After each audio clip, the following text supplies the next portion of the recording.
Essa era a minha McLaren 720S, e a McLaren estava certa. Não era consertável por causa desse dano aqui. Você não vai conseguir consertar. Então eu tive que comprar uma nova câmara para consertá-la. E Richard Hammond não acha que eu consiga terminar isso até o Natal. É sério? Pensa no Natal? Só faltam 3 semanas, mas hoje eu vou dirigir. Ah, meu Deus! O motor está ruim? Já tiramos o motor da velha câmara e a fiação da velha câmara. Colocamos uma nova estrutura traseira e também convertemos a carroceria com volante à direita para uma com volante à esquerda. Só improvisando um pouco. Você jamais saberia. E agora fiquei com isso. Uma McLaren quase completa. Claramente tem muita coisa para fazer. E o exterior eu nem sei por onde começar aqui. Mas o interior ainda está em pedaços, então tenho que terminar de parafusar tudo de volta. Então eu acho que esse é o primeiro ponto de ataque. Vamos lá. Agora, um dos pontos positivos que podemos tirar do acidente é que ele não causou nenhum dano ao interior do carro. Então a maior parte disso deve ser parafusada e devemos ter todas as peças para completá-lo. Isso se lembrarmos o lugar de tudo aqui. O segredo de reconstruir o interior é lembrar qual parte você removeu primeiro. Dessa forma, você pode fazer isso na mesma ordem. E estou colocando a tela aqui e a moldura de carbono com todos os botões atrás dele. Depois disso, tem um acabamento final que fica na parte superior do painel e é preso ao console central.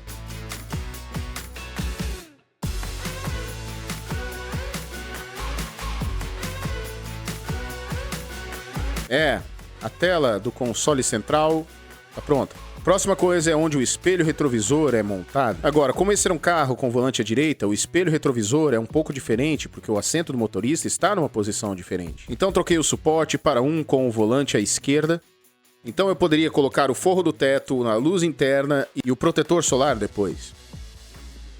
E aí colocamos o carpete. E muita gente perguntou por que eu não mantive o carro com volante direito, já que estou no Reino Unido, mas como muitas das peças do carro com volante à esquerda, como a cremalheira e o painel e o console central não foram danificados, não fazia muito sentido comprar tudo novo para que o carro fosse o volante à direita. Então espero que isso tenha esclarecido para vocês. Um interior acabado. Acabamos o interior, mais ou menos até certo ponto, sem assentos. Estou deixando a parte de trás depois, porque eu sinto que esses cintos de segurança podem ter um código e talvez eu tenha que retirá-los. Porque, bem, dá pra ver o sensor do airbag ali, tivemos um airbag quebrado na porta e o fusível Pyro estava quebrado, então potencialmente os cintos também quebraram. E não quero colocar nada disso pra depois ter que tirar tudo. E agora, Chris? Sim! Então vamos fazer a suspensão, porque eu quero realmente dirigir esse carro. A suspensão primeiro, depois os radiadores. Aqui está toda a linha da suspensão. E aqui é de onde vem grande parte da suspensão. Olha isso, é um ferro velho, um desmanche que tem um 720S aqui. Passamos a maior parte do dia desmontando esse carro por peças, o que nos leva de volta à oficina. São 1.700 libras só por isso, e é uma suspensão de segunda mão. Bem nova, de segunda mão, feita pela Tenneco. 1.700 libras e, bom, acho que tá torto. Acho que definitivamente tá torto. Mas é muito complexo, muito caro e eu vou explicar tudo quando começarmos a instalar. Eu vou fazer de um lado, o Chris vai fazer do outro. E vamos começar a parafusar tudo isso. A primeira parte a ser colocada é o wishbone inferior. Isso é praticamente o que segura toda a suspensão.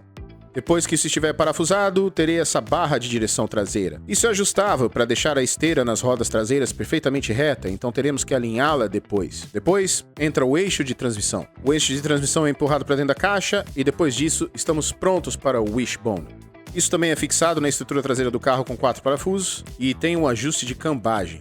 Uma vez instalado, podemos passar para o cubo da roda, sem esquecer de colocar o sensor de velocidade da roda no novo cubo. O eixo de transmissão então se encaixará no cubo da roda e a junta esférica inferior se encaixará no braço do wishbone. Depois disso, o suporte da suspensão e a mola. Ele é parafusado na parte superior do quadro e depois encaixado no wishbone. Com um pouco de dificuldade, como pode ver aqui.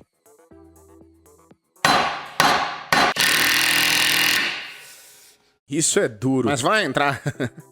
Uma vez feito isso, passaremos para as etapas finais. Parafusar a barra de direção no cubo da roda e conectar a junta esférica superior também ao cubo. Isso tem muitos ajustes de curvatura, fazendo com que a roda incline para dentro ou para fora. Novamente, vamos apenas colocá-lo na posição neutra por enquanto, mas é claro que depois precisaremos de um alinhamento nas 4 rodas. Ele está aos poucos começando a ficar um pouco mais parecido com o carro agora. Bom, pelo menos para mim, mas tem alguns pequenos problemas. Então aqui está o lado direito da suspensão, que parece muito bom para ser justo, poderia fazer uma pequena limpeza, o que podemos fazer, mas a parte mais cara aqui é essa aqui e a mola.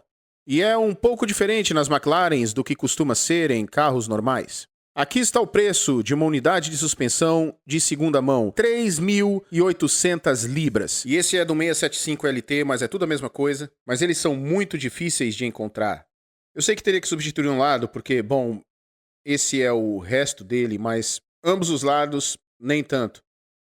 Mas agora eu sei que preciso substituir os 2 lados. Essa suspensão do lado esquerdo é feita da parte da mola. Não sei se consegue ver na câmera, mas deixa eu virar atrás aqui. Dá pra ver o quanto está curvado quando ele vai ali pra cima, o que não é bom. Ele tá todo torto.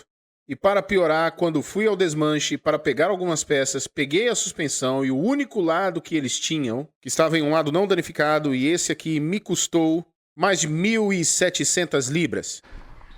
E parece que esse aqui é meio difícil você ver na câmera, mas eu acho que esse também está torto. Eles devem entortar com muita facilidade. E toda essa suspensão tem que ser configurada pela própria McLaren. Mas o que exatamente o torna tão especial? Aqui está o desenho que fiz da suspensão do 720S. Deixa eu tentar explicar. Imagine que essa aqui é a suspensão traseira e tem fluido hidráulico nos 2 amortecedores. O fluido inferior do amortecedor do lado esquerdo se conecta ao topo do fluido no amortecedor do lado direito e o fluido aqui em cima se conecta bem aqui embaixo ao amortecedor do lado direito. Digamos que a McLaren faça uma curva para a esquerda. Isso significa que a roda do lado direito vai ser empurrada para cima porque está totalmente pressionada. Então toda a força vai para cima através desse amortecedor aqui. Então agora todo esse fluido está em alta pressão e ele vai empurrar esse fluido para fora pela parte superior para dentro da parte inferior. Agora, naturalmente, quando você estiver virando a curva à esquerda, essa roda vai querer subir e essa outra roda vai querer descer. Os carros têm mais aderência quando as 2 rodas estão apoiadas no chão. Então todo esse fluido de alta pressão aqui em cima será bombeado para manter a roda bem plana e nivelada com o carro. Agora, o que a McLaren fez para fazer isso mais esperto ainda foi adicionar isso aqui. Essas coisas elétricas aqui ficam em cada amortecedor e o que essas são válvulas. Essas válvulas elétricas que estão aqui, aqui, aqui e aqui controlam o fluxo do fluido. Então, quando você estiver no modo Comfort, a válvula será aberta, permitindo que mais fluido flua para dentro do amortecedor, criando um passeio mais suave. E quando estiver no modo Sport, ele fechará a válvula, permitindo um fluxo mínimo nos amortecedores, mantendo-os firmes e planos quando você estiver na pista. Bem inteligente!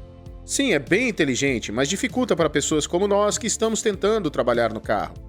Não apenas a suspensão traseira está interligada, mas também a suspensão dianteira está ligada à traseira por enormes linhas que conectam da frente para trás. Tudo para manter o carro o mais nivelado possível. Agora, a razão pela qual eu tenho que levá-lo para a McLaren configurar é que quando eu começar a colocar todas essas linhas, eu vou ter que encher todo o sistema com fluido, o que é feito na frente do carro. Mas o problema é que se você deixa entrar ar no sistema, a suspensão não vai funcionar muito bem. A alta pressão vai tentar comprimir o ar, o que ficará esponjoso, a suspensão não vai parecer tão boa, então efetivamente você tem que sangrá-la. E claro, para sangrar o sistema, é eletronicamente que se faz, o que requer uma ferramenta especial da McLaren. Então acho que tenho que continuar montando essa suspensão enquanto vocês pensam em quão bom ficou aquele meu desenho. E agora que aprendemos como a suspensão funciona, devemos conseguir montá-la com bastante facilidade. A linha hidráulica entra na parte superior da suspensão do lado esquerdo, que então se conecta à parte inferior aqui, que conecta a parte dianteira da suspensão, contorna a parte traseira e se conecta à parte inferior da suspensão do lado direito. Em seguida, a linha hidráulica vai para a parte superior da suspensão do lado direito, que contorna a parte traseira e entra na parte inferior da suspensão do lado esquerdo. Então temos que colocar os parafusos para apertar, porque esse é um fluido de alta pressão, então não queremos que nada disso vaze. E a mesma linha hidráulica no lado direito se conectará à linha hidráulica que vai da frente da suspensão até a parte traseira. E depois disso, eles usam a boa e velha barra estabilizadora, para a qual preciso de alguns elos de queda. E eles são feitos pela IPEC, e parece que também fazem as molas para a suspensão. É aqui que fica ainda bem mais caro, se é que já não estava. 2.000 libras para um disco de freio traseiro, porque os meus estavam quebrados. Discos de carbono são ótimos, a não ser que você tenha que substituí-los, porque aí não são tão bons. E instalamos 2 discos de freio traseiros de carbono. O único carro com disco de freio de carbono que conhecemos foi o GT3 nos Estados Unidos, que foi absolutamente surreal. Quanto mais quente o freio fica, melhor ele para. Vai ficar um pouco complicado de novo. Então, na McLaren, há uma pinça de freio traseira, mas há uma pinça de freio traseira separada para o freio de mão, que é controlada eletronicamente. O problema com o meu é que a parte controlada eletronicamente está quebrada. No eBay, a única coisa que eu encontro é a pinça traseira e não o mecanismo do freio de mão. Esse número de peça aqui em cima é o número de peça da McLaren, então não vai ajudar em nada. Mas, se olharmos ao redor, se você olhar para esse número de peça aqui, é um número de peça da Bosch. Eu pesquisei o número da peça no Google e posso ver que o mesmo freio de mão é usado no Aston Martin Vantage, no Alfa Romeo e o Maserati Ghibli. O problema é que nenhum deles é particularmente barato, então parece que terei que ligar para a McLaren para pegar o mecanismo do freio de mão. Mas se vocês sabem de algo diferente, então me deixa saber na seção de comentários abaixo. Mas nada disso vai nos impedir de dirigi-la. Ainda temos freios traseiros, só não temos o freio de mão.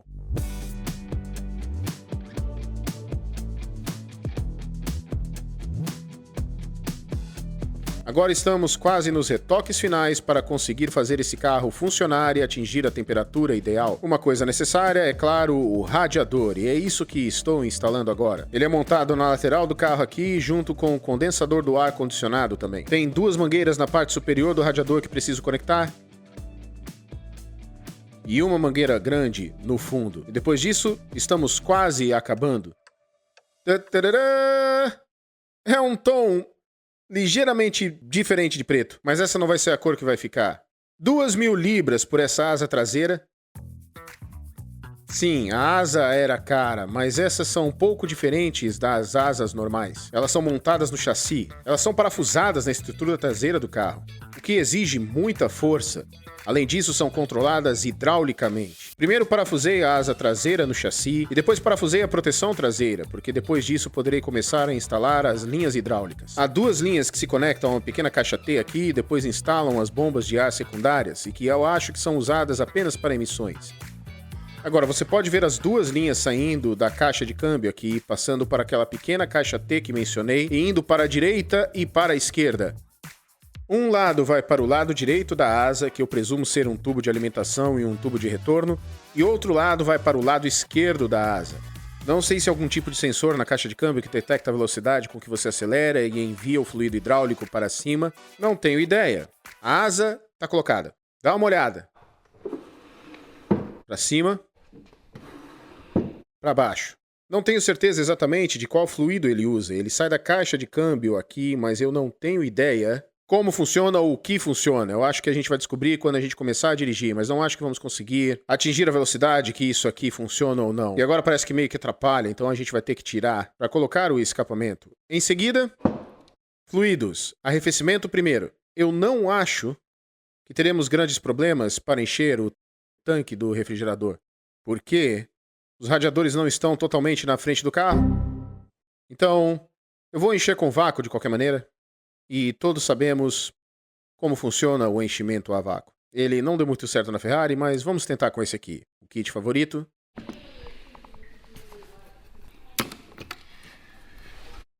Não precisamos explicar como funciona, porque já explicamos muitas vezes. Mas o ar passa por ali e suga tudo para fora.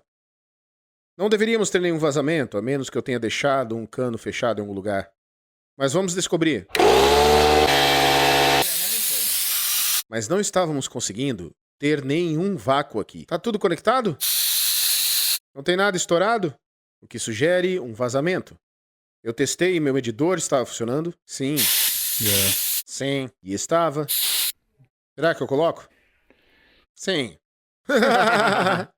Eu poderia colocar água também. Eu coloco água agora porque se vazar não vou sujar o chão com o líquido de arrefecimento. Eu vou colocar água, não é o ideal, mas se houver um vazamento, ele vai cair no chão. E eu digo mais o que não é ideal. Imagine comprar um carro e não saber que ele foi desmontado ou reformado, tanto assim. Mas há uma maneira de descobrir, e é através do Car Vertical. Oh, não! Agora imagine se você checasse um carro usando o Car Vertical e ele sofresse um acidente. Ele mostraria uma luz amarela para danos como esse, desse jeito. Ele também mostrará se ele já foi roubado, ou se já tem alguma pendência financeira registrada, ou se ele já foi exportado. Mas ele não mostra se já teve algum vazamento de água aí. O que você acha? O tubo não tá conectado? É, com certeza é um tubo não conectado. Ele não tá conectado. Onde? Ele tá ali. Você tá vendo? Ah, sim, é esse mesmo. Mas outra coisa legal sobre o Car Vertical é que ele te mostra o timeline do carro. Toda vez que ele passou por uma revisão, uma troca de placa ou uma mudança de proprietário. E se não foi um acidente, ele mostrará quanto dano ocorreu e qual a categoria do carro e qual o título dele, se você estiver nos Estados Unidos. Onde que isso deve ir? Pelo menos é algo fácil, até agora. Ah, então deixei fora um cano minúsculo que você pode me ver conectando ele aqui. É fácil de fazer. Mangueira presa com grampo, espero que o vácuo seja vácuo. Uma outra coisa que o Car Vertical pode fazer é que se o seu carro foi leiloado em um site de leilões de acidentes de carro, é provável que você veja as fotos de quando ele foi leiloado, dá pra ver o dano exato como está o carro na tela agora. Aê! Aí está! Temos vácuo! Então, para verificar o carro ou o carro que você está prestes a comprar, clique no link da caixa de descrição abaixo, use o código MATT para obter um desconto na saída e me agradeça quando economizar dinheiro comprando o seu próximo carro. Oh não. Tá vazando aqui. Em algum lugar tá vazando. Tá vazando. Ah, o radiador tá danificado. Tô ouvindo vazamento. O radiador tá quebrado aqui, ó. Ah... Tô ouvindo. Tô ouvindo o radiador. Quando eu comprei, eu pensei, será que tá quebrado? Esse é o problema com peças de segunda mão. E parece que tem um furo no radiador ali. Digo, esse. Você consegue se virar com isso. Mas a água desce por essas veias. Tipo, como os pedaços longos aqui, parece que tem um buraco ali. Colocamos a pressão ali e ainda está vazando. Isso não é bom, mas, como sempre, conquistamos e realizamos.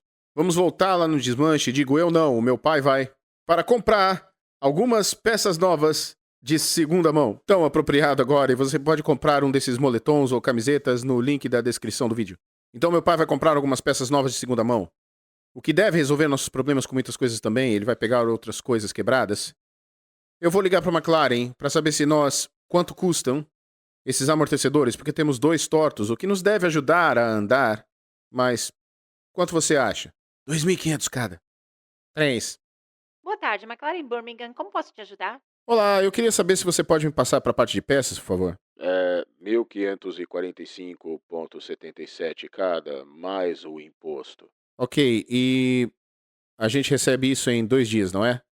2 dias úteis, se estiverem 2 dias úteis. disponíveis. Valeu, obrigado. Até mais, tchau. Tchau. São 1.500 libras, mais imposto cada um, mas eu literalmente não tenho escolha. 3.000 libras. Peraí, eu paguei 1.700 por um que é usado, que tá torto. Então fiz um bom negócio. Em seguida, enquanto espero meu pai voltar do ferro velho, vamos encher o fluido da caixa de câmbio. Lembre-se de que perdemos muito fluido porque o radiador da caixa de engrenagens estava com furo. Desfiz o bujão de enchimento aqui, então comecei a bombear o fluido da caixa de engrenagens até que ele começasse a vazar. Aí era só colocar o plug de novo. Ei! Logo depois, meu pai voltou com as peças. E podemos começar a instalar o novo radiador de segunda mão. Espero que esse aí não tenha nenhum furo. Vou conectar as mangueiras, como antes, as linhas do ar-condicionado e então esta cobertura vai para o lado de fora do radiador. Estamos chegando lá aos poucos. E agora voltamos ao enchimento a vácuo. Esperamos que dessa vez ele mantenha um bom vácuo e você pode ver que ele está aumentando agora.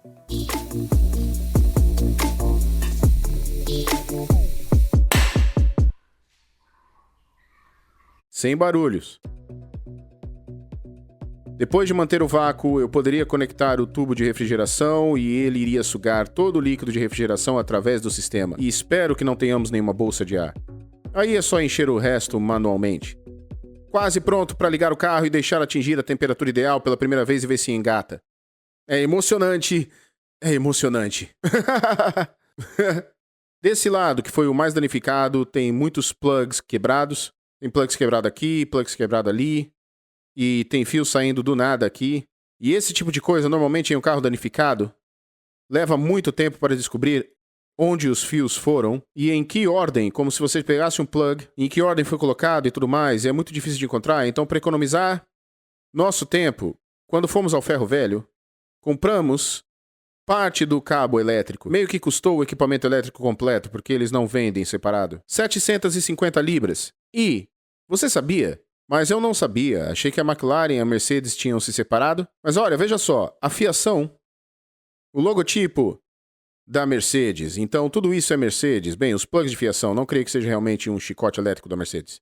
A única coisa que precisamos fazer agora é ventilação para atingir a temperatura. O resto, nós podemos resolver. Outra coisa que precisamos para dar a partida pela primeira vez é o nosso amigo, o fusível Pyro. E não me diga Mercedes-Benz. Então, quando você diz que é Mercedes-Benz, não compre da McLaren porque você vai pagar imposto adicional da McLaren. Então, esse aqui eu comprei no eBay. Será que dá para ir por aqui? Não. Será que é desse jeito? Talvez. Conseguiu? Tô dentro. O fusível Pyro está ligado, então agora toda a energia dessa placa aqui pode passar pelo fusível Pyro e descer para o motor de arranque. Eu marquei em vermelho aqui. Ah, olha, tá vendo esse pequeno pedaço ali? Tá dentro? Deu? Eu tô dentro. TC. O que quer dizer TC? Trabalho concluído. Conexão. Vamos deixar funcionar a temperatura. E se estiver bom e for legal, colocamos as rodas e dirigimos. E o Richard Hammond... Hammond, estamos indo atrás de você. Então, foi isso. Hora de ver se atinge a temperatura e engata a marcha. Pronto?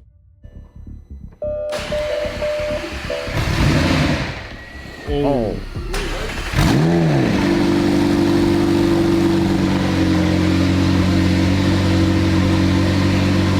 Ok. O que é essa fumaça? Ele ligou, mas tinha muita fumaça. Talvez é porque esteja frio aqui dentro. Pode haver muita condensação. Tínhamos praticamente todas as luzes de advertências possíveis no painel, mas essa era a menor das nossas preocupações. Tivemos que adicionar um pouco mais de arrefecimento e aí também foi sugado por todo o sistema e um pouco de fluido de direção hidráulica até que atingisse a temperatura ideal.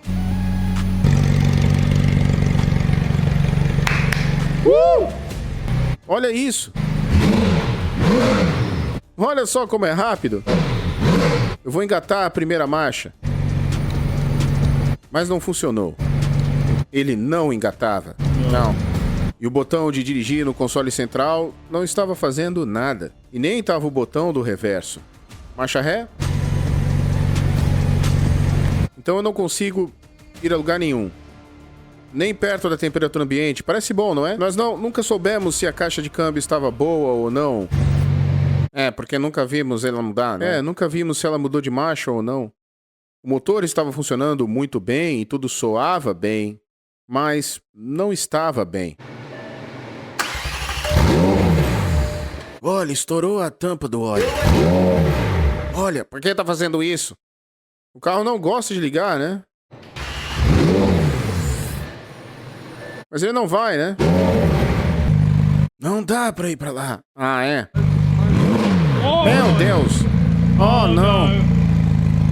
Motor muito ruim. Vai de novo. Ah, não. Ah, não. Isso não é bom. É muita fumaça. Não. Oh, não. O motor tá muito ruim. O interior do escapamento deveria estar molhado? Realmente não estava nada bem.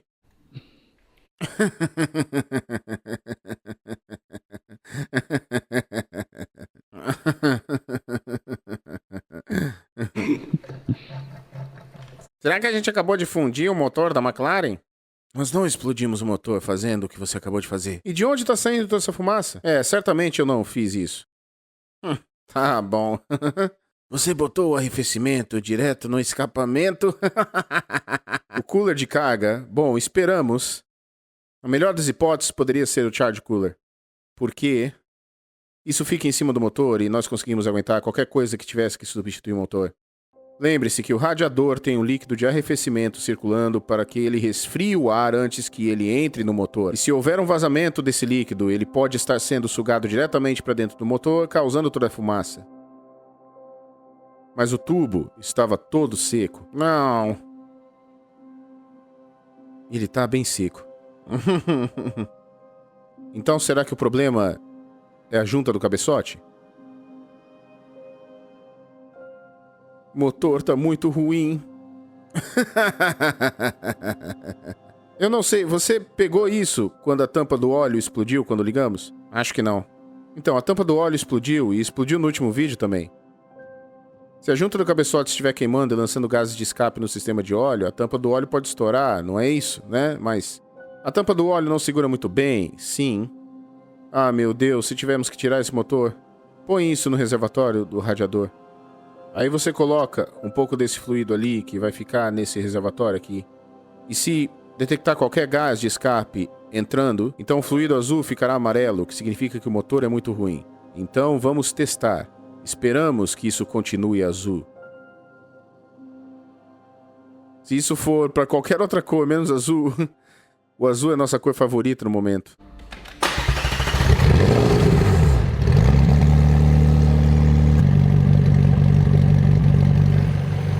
Mesmo assim, ligou de primeira. Não tá vindo óleo. Tá só no teste? Parece que tá bem. O que é boa notícia. Aquilo não é boa notícia.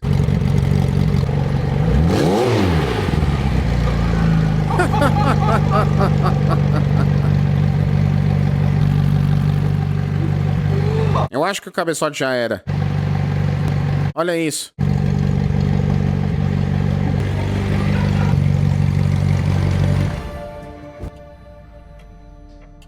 No começo do vídeo eu disse que ia dirigir. Eu menti. Nós explodimos tudo. Muito obrigado por assistir esse vídeo. Se gostou tanto quanto eu, então clica para se inscrever, clica para curtir e... Eu não sei se vai estar pronto a tempo pro Natal. Te vejo no próximo vídeo. Até mais. Eu sei que o radiador custou 1.500 libras. Assalto à luz do dia e tiram as calças. Like a drug